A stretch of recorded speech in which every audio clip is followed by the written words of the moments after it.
Honestly, sometimes it felt like she was hitting the ball from the frame. Somehow magically the ball lands in the court and you kind of like on the back foot. And So Aryna Sabalenka might be facing the biggest consequence of her career right now, and it's all because of what she said after losing to Coco Gauff at the French Open. The comments she made in that post-match press conference weren't just controversial or poor sportsmanship. They apparently crossed a line that has the WTA seriously considering sanctions that could change her entire career. We're talking about potential suspensions, fines, and penalties that go way beyond just bad PR. Sources close to the organization are saying that what she said about Coco has triggered formal complaints from multiple parties. And the tennis governing body is now looking into whether her words violated conduct policies that protect players from disrespect and unsportsmanlike behavior. This isn't just internet backlash anymore. This has become an official investigation where Sabalenka could legitimately face an indefinite suspension from tournament play, loss of ranking points, or even being banned from certain competitions if the WTA determines her comments were severe enough.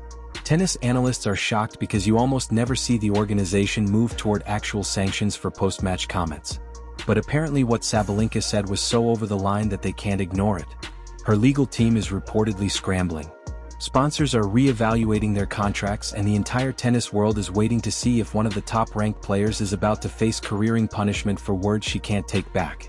If the WTA decides to make an example out of this situation, we could be watching a historic MO. A Grand Slam level athlete loses everything not because of doping or cheating, but because of what she said about an opponent who beat her fair and square. The comments that started everything. American tennis star Coco Gauff absolutely dominated the French Open up in this past June. She defeated Belarus's Aryna Sabalenka in what should have been one of the biggest moments of her career. The match went to 3 sets with Gauff losing the first set in a tiebreak before storming back to win the next 2 sets convincingly.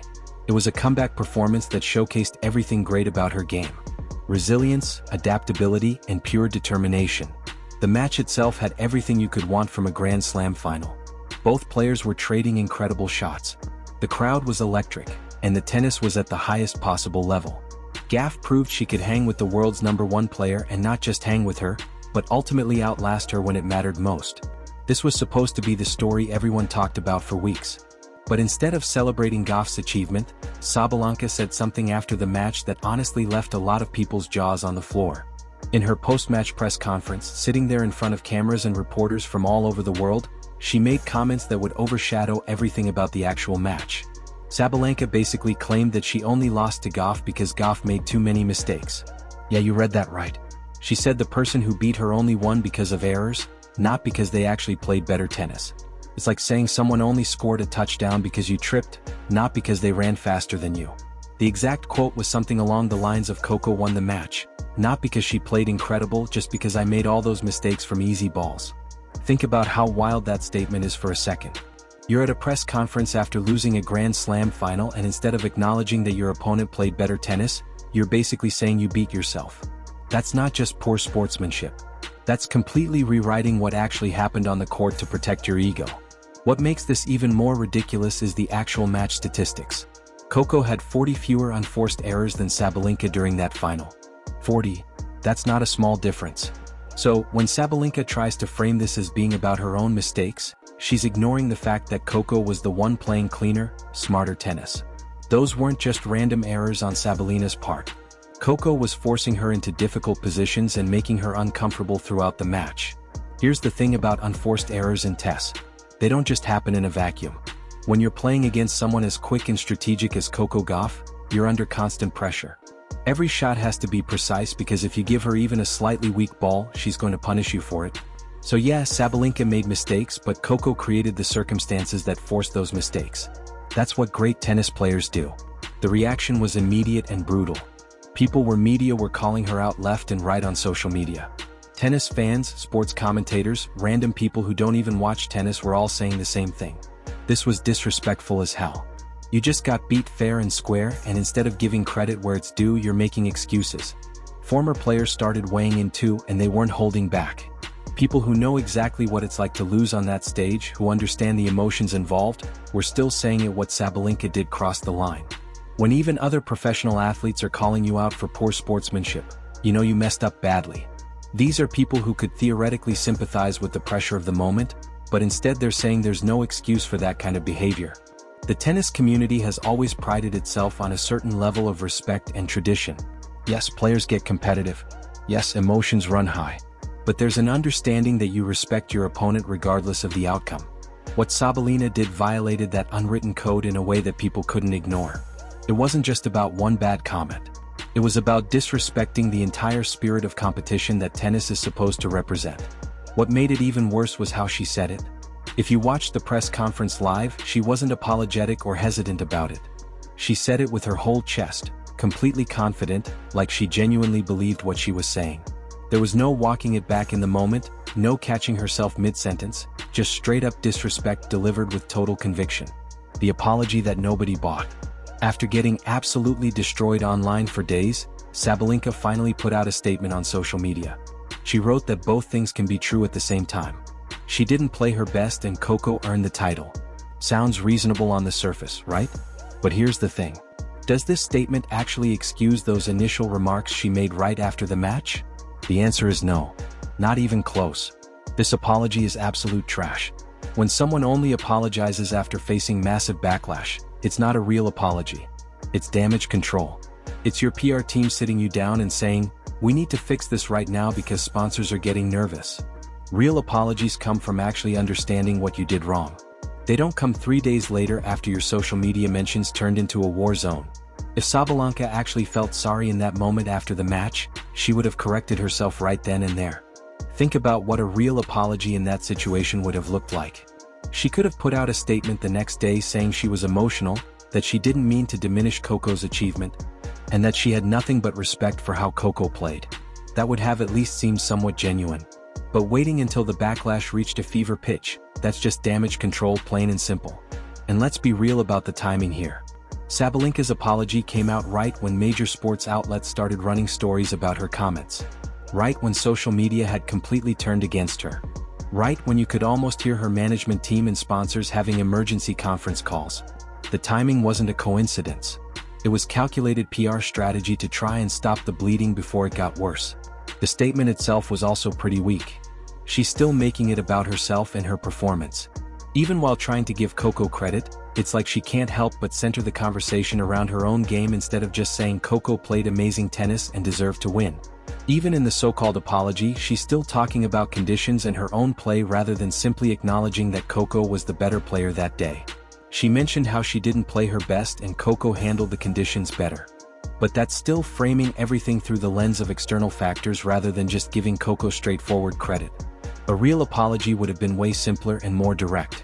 Something like, "I spoke out of frustration and didn't give Coco the credit she deserved. She played outstanding tennis and earned this championship. I have nothing but respect for her as a player and competitor." Done. That's all it needed to be. What's frustrating is that all Sabalenka had to do was show some basic respect and sportsmanship and none of this would have become such a massive story. A simple "Coco played incredible tennis today and earned this win" would have been the end of it. Instead, she created this whole controversy that overshadowed what should have been one of the best moments of Coco's career. And then when she tried to fix it with a weak apology, it just made everything worse because people could see right through it. How the media made it worse. Here's something that really annoyed a lot of people about this whole situation. Coco Gauff dominated every single match at the French Open. She was supposed to be the winner from day one. She played incredible tennis and earned that trophy through skill and determination. But instead of the media focusing on that amazing accomplishment, guess what happened? The first 2 questions in every interview were about the win. Sure. But then immediately Sabalenka's comments got brought up every single time. So it became more about what Sabalenka said than about Coco Gauff winning the French Open. Think about how frustrating that must have been for Coco. You just won one of the biggest tournaments in tennis. You're only 21 years old. You're the first American woman to win the French Open since Serena Williams in 2015. And instead of getting to talk about your journey, you're stuck answering questions about someone else's poor sportsmanship. Coco handled it with so much grace though. In every single interview, when reporters brought up Sabalenka's comments, she stayed classy.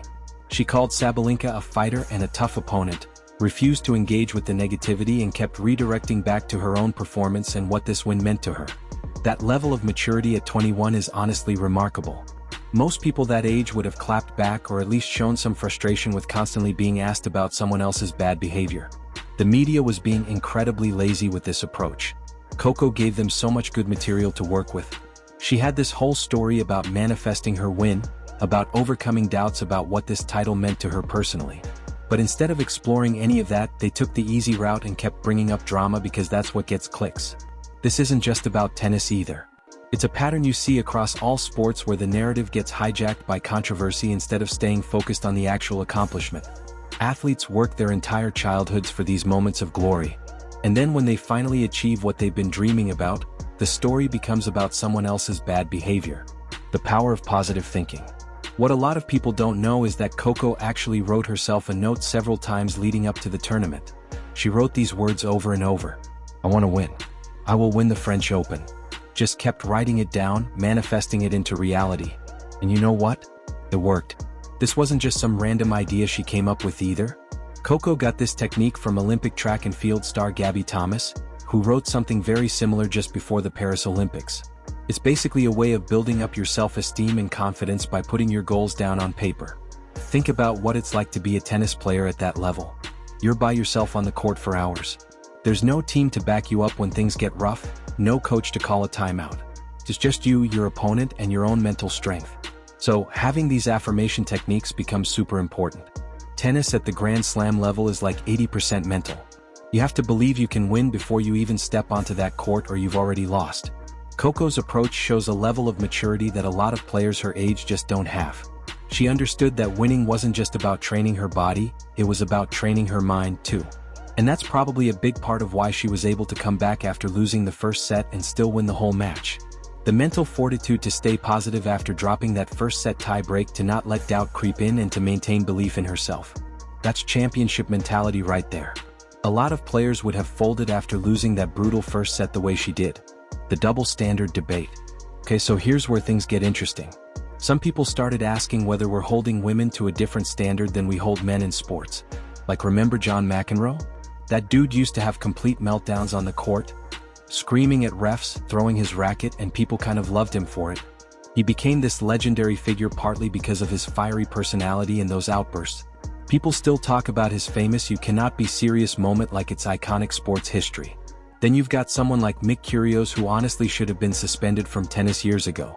In a lot of people's opinions, this guy trash talks opponents constantly, says the worst stuff about other players, has tanked matches, smashed rackets, cursed out umpires, and yet he's still out there playing at the highest level. He's even got fans who love him specifically because he's controversial and unpredictable. The tennis establishment has largely let him get away with behavior that would probably end other players' careers. So the question becomes, are we trying to hold women to a higher standard? Should Sabalenka get more slack because male players have been doing similar or worse stuff for decades? It's actually a legitimate question to consider, even if the answer is complicated. On one hand, yeah, there's definitely been a pattern of male athletes getting away with way more aggressive behavior in sports. They're often called competitive or passionate when they act out, while women get called dramatic or emotional for doing the same things. That double standard exists across basically every sport, not just tennis. We've seen it in basketball, soccer, even in individual sports like golf. Male athletes show emotion and they're fierce competitors. Women show emotion and suddenly they're being difficult or unprofessional.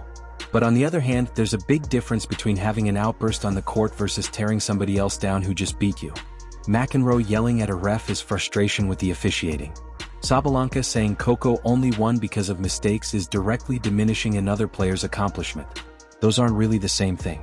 One is about disagreeing with a call or getting frustrated with yourself. The other is about disrespecting an opponent who earned their victory. Plus, we're also celebrating Federer and Nadal in this whole dynasty of men's tennis players who were genuinely friends with each other. Sometimes one would win, sometimes the other would win, but the respect and sportsmanship were always there. These guys competed at the absolute highest level, had some of the greatest matches in tennis history, and through all of it they maintained genuine respect for each other. They showed that you can be intensely competitive without tearing down your opponents. The Federer-Nadal rivalry is actually the perfect example of what tennis should be. They brought out the best in each other, pushed each other to incredible heights, and when one lost, they always gave full credit to the other. That's the standard we should want from all players, regardless of gender. It's not about being soft or not caring enough. It's about respecting the sport and the people you compete against. If you want to be the bad boy or bad girl of a sport, then you better stand 10 toes down and be that person every single time. And you better back it up with wins consistently. The problem with Sabalina's situation is she talked trash after losing, then tried to take it back when people got mad. That's not owning your persona. That's just being messy and inconsistent. The pattern nobody's talking about. Here's something that keeps coming up when you dig into this situation. This isn't actually the first time Sabalenka has done something like this. If you follow tennis closely, you'll know that she has a bit of a reputation for making comments that don't sit right with people. This is apparently just kind of what she does. That changes the whole conversation, honestly. Because if this was a one-time mistake, like she had a really bad day and said something out of pocket in the heat of the moment, okay, maybe we can give her some grace. Everyone has bad days. But when it's a pattern, when this is just how you operate, that's different. That means this is part of your personality, and that's a problem that needs to be addressed. You can't keep making the same mistakes over and over and expect people to keep accepting your apologies. The thing is, Sabalenka will probably never say something this dumb again. At least not in public. She learned the hard way that social media will absolutely destroy you if you disrespect another player, especially when that player is as beloved as Coco Gauff. But will that actually represent real change? Or will she just get better at hiding her real feelings? There's a difference between learning to be a better sport and learning to be better at public relations. Some people think that the best response now is for Coco to just not say anything, not engage with any of this drama. And the next time she faces Sabalenka on the court, just absolutely demolish her. Success is the best revenge. Let your tennis do the talking. The reality is that tennis is a small world at the professional level. These players are going to keep facing each other for years. So this rivalry isn't going anywhere. If anything, it might just be getting started. And now there's definitely some added tension that wasn't there before. The bigger question is what this says about sports culture in general. Are we okay with athletes tearing each other down after losses? Should we expect better from people representing their countries on the world stage? Tennis fans are hoping that next time these two meet on the court, the tennis does all the talking. That's when the sport is at its best. When the competition is fierce but respectful. When players push each other to be better without tearing each other down. So, as for that leaked audio everyone's talking about, the one that supposedly shows Sabalenka making even worse comments than what we heard publicly. Who knows if it's real or just another case of the internet running wild with speculation? But what we do know for sure is that her actual on-record comments were bad enough on their own. Whether there's more to come out or not almost doesn't matter at this point. The damage was done with what she said in that press conference, and no amount of after-act apologizing can change how it came across to millions of people watching around the world.